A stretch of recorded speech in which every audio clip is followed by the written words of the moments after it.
Hey, today's June 27th. Welcome on in to Daily Cards Live here on ClaibsOnline.com. Presented to you, as always, by Munganess St. Louis Acura and Royal Banks of Missouri. I'm Joe Roderick, joined alongside by Bob Ramsey, who made it home safe and sound after a few shows from the car this past weekend. We got more coming up, too, because vacation's coming.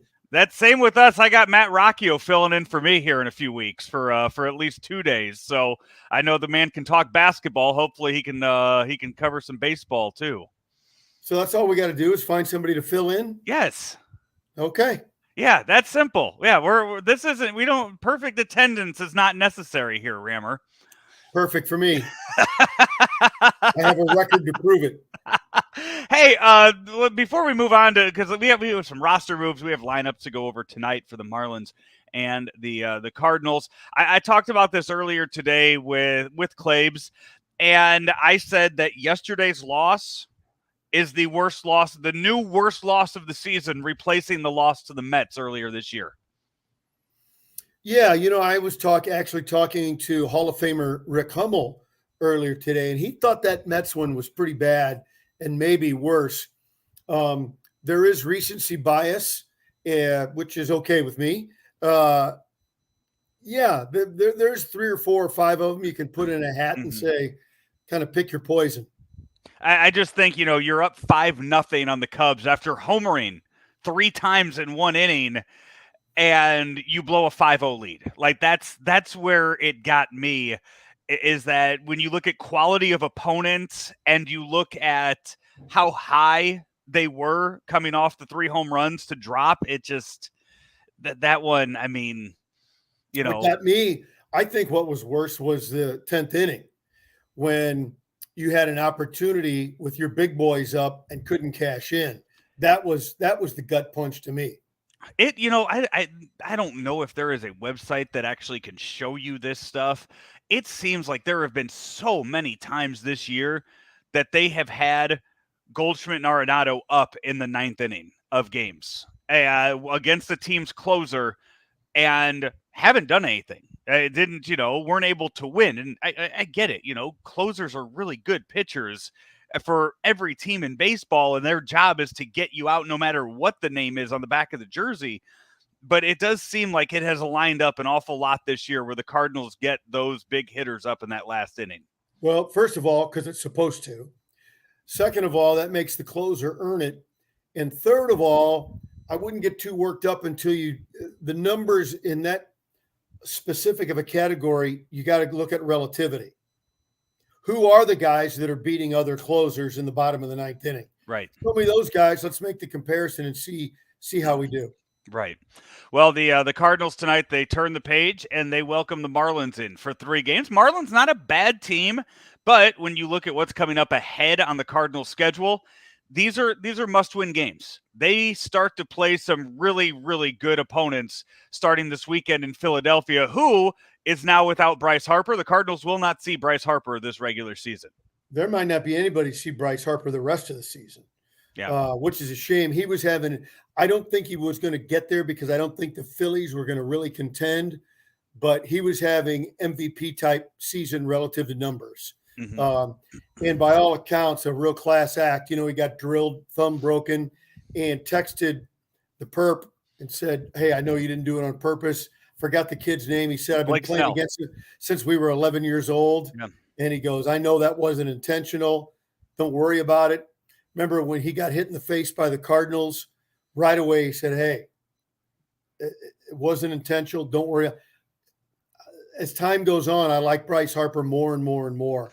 But yeah, I don't know what if so, then what would be if this has got to be a must sweep series. I didn't say sweep. I didn't say. I know you're used to me saying sweep, but I did not say sweep. Because tonight you're going to have a hard time against this guy. He shoved it up your Cardinal earlier. Was it in April? End of April. And then you got the best pitcher in the National League coming up on Wednesday. It's going to be a hard one. Yeah, and unfortunately, the second best pitcher in the National League doesn't throw for the Cardinals in this series. We have to wait for him on Friday in Miles Michaelis. Yeah, I said it. second best pitcher in the National League. But no, by the way, Blake Snell was the name of the pitcher that hit Harper this past week. And we've all been there where you scream and you get so mad and it looks like it's directed at somebody else, but really you're just mad at either yourself or the situation. And that's what Bryce Harper did this weekend when he got hit and broke his left thumb out indefinitely. If you happen to miss that. Hey, before you do that, the other alternative is to get plunked on the butt and get mad and start a brawl and throw a case of peanuts out on the field. That was a very, very good baseball fight.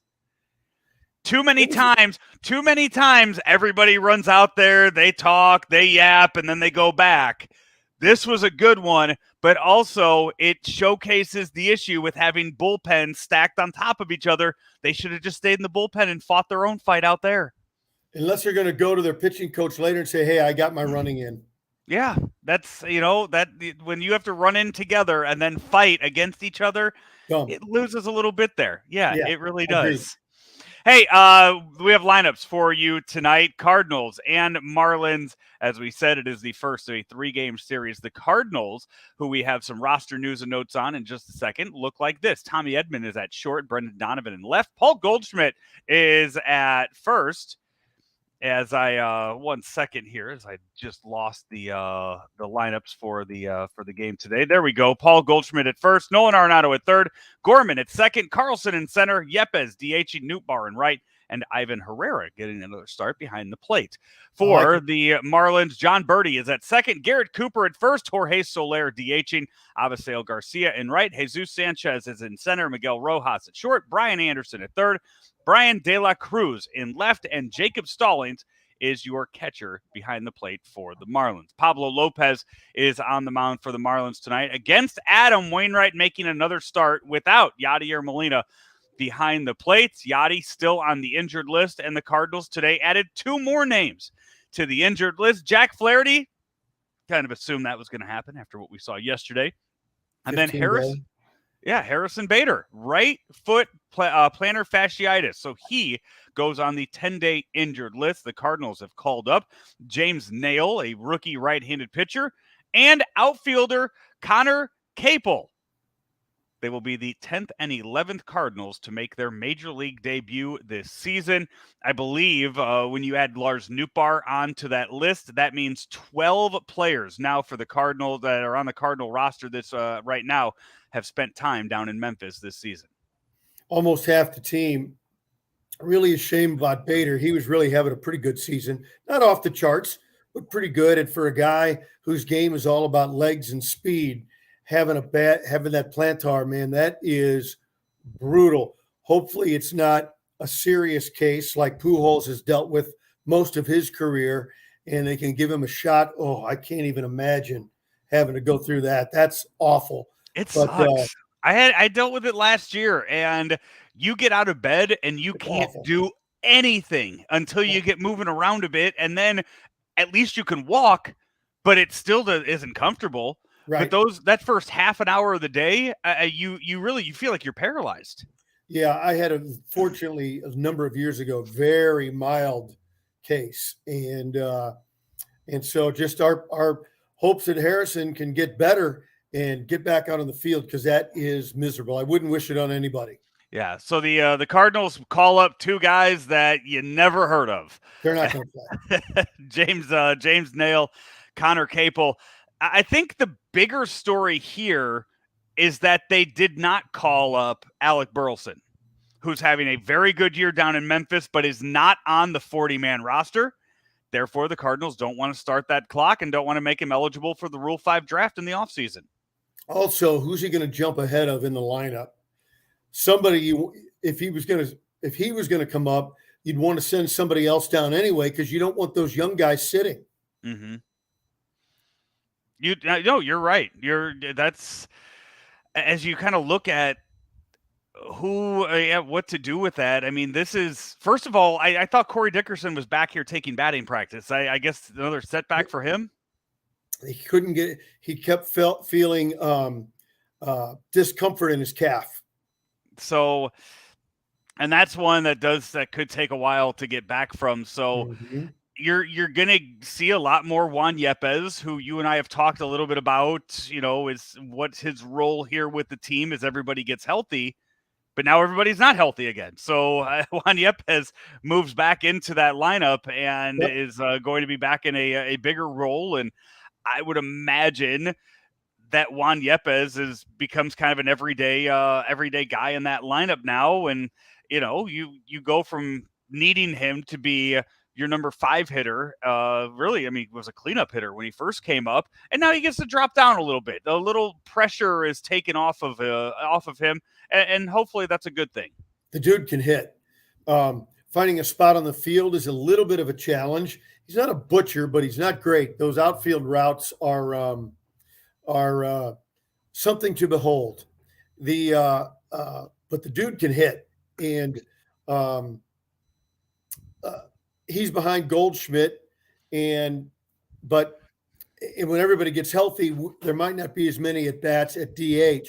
So there's a little bit of a log jam, but with O'Neill and Bader out, that frees up some at bats, and so we'll see what he can do with it.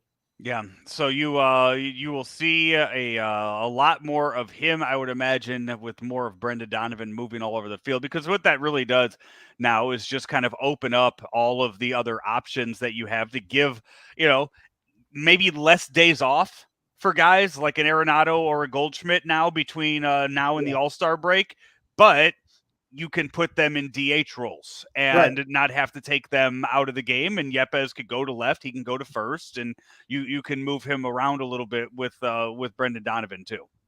Yeah, I think so. And I like what Ollie's done with the lineup. It makes perfect sense. You got to deliver, just like we said against the Cubs yesterday. You had everybody up. You put your players in a position to be successful. Sometimes they don't get it done. Hey, a little update on the All-Star balloting right now, if that's something that you're interested in. Remember, first 2 at each position move on to a vote-off to see who starts in the game. And right now, Paul Goldschmidt is leading all first basemen with the vote total. Pete Alonso is in second. Freddie Freeman is in third. And Nolan Arenado sitting right now in second place for NL third baseman behind Manny Machado for the catcher's position. Yadier Molina is sitting third. Albert Pujols also sitting third amongst the DHs. Bryce Harper, by the way, is your number 1 right now for that. So it's perfect. Bryce Harper gets voted in. You say, hey, Bryce, you can't play. You got the broken thumb. Here you go. Albert Pujols, honorary All-Star in his final season of a Hall of Fame career. Tommy Edman, by the way, is 4th among shortstops right now. Yeah. Again, we talked about it before. The problem with Edman is so many voters will think of him as a second baseman. So that's going to hurt him. He's certainly deserving of the All-Star game. The last I looked, the last couple of days, he was second in baseball in WAR or in the National League, I think, in WAR. And it's just the way the system is probably going to hurt him this year. Yeah. By the way, Jazz Chisholm is leading the second base vote right now. Not in the lineup for the Cardinals today. He's been dealing with some back spasms. But Rammer, I just wanted to say the name Jazz Chisholm just so you could react appropriately. Jazz Chisholm. That's going to do it for our show today here on Daily Cards Live. We are brought to you each and every day by Mungenast St. Louis Acura and Rammer Royal Banks. Royal Banks over 50 years in the market, and by the market, it keeps expanding for Royal Banks, not just St. Louis, across the river in Jerseyville and Granite, and now 3 locations in Northeast Louisiana. 314-212-1500 is the number to call. Royal Banks of Missouri. We will talk to you tomorrow, 6:45 game tonight, tomorrow, and on Wednesday, all 3 night games this week. Enjoy them, everybody, and we'll be back tomorrow right here on Daily Cards Live on Claves Online. St. Louis Acura has almost 200 pre-owned vehicles in stock with inventory arriving daily and can offer the best trade-in value. While others raise their prices and fees, we choose to earn your repeat and referral business by not taking advantage of the current market situation. We invest in our team, becoming one of St. Louis's top places to work and fastest growing companies. St. Louis Acura remains committed to becoming better than ever for you. Located at Manchester and Mason Roads.